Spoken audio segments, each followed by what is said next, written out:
कुठनं माणसं आली असते आणि कधी उरकलं असतं कुणाच ठाऊक. अहो त्यात काय, आपल्याच घरचं काम आहे. मामी अहो सांगा की, ताई कामून जेवण झाल्या?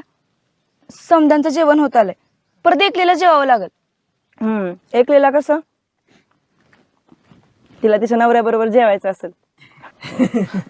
ते यायचं राहिलाय ना अजून, म्हणून थांबले ती. दाजीसाठी वय बया, बरं आहे की. मला भूक लागली ना, मी जेवते. मी नाही थांबत कुणासाठी, आणि कोण माझ्यासाठी. तुला हे समजा काय अजून टाइम आहे रेशमी. तुला नुसतं गुराकडे जाऊन ये म्हणलं होतं. मग आलो की जाऊन. गुरं पाण्याला नेली. अरे ती कोंबली पाणीच पेईना. तिथं मस्त पाणी पिना म्हणून थांबलास हा, आणि इथं गरीब गाय बिचारी आणि पाणी वाचून थांबली की. जरा तिचा तरी विचार कर.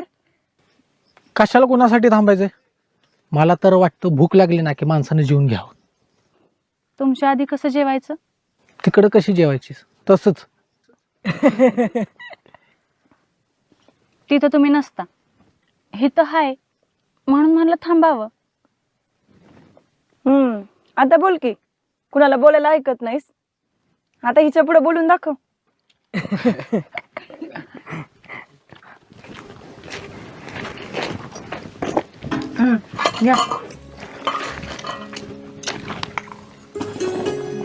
कालवण द्या जेवायचं.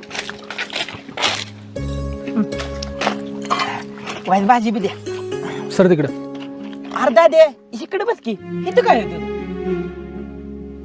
गप सर तिकडं. बस बाबा.